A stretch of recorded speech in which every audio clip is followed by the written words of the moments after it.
Hello everyone! Nandito na naman tayo sa Rao Garden. Part 2 ng ating pagpunta dito. Yan, ang ganda, no? Wala akong masabi. Parating magaganda.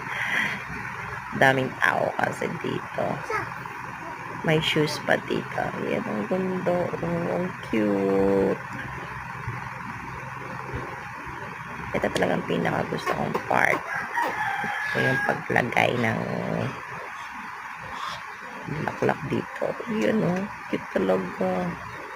Gandang picture niyang ganyan, oh. Si Kuya, oh. Thank you sa paglagay, Kuya. Ganda. Wow. Tapos, punta tayo dito sa baba naman. Ganda, no? Wow.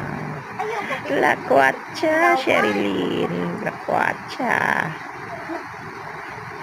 Enjoy the view, everyone.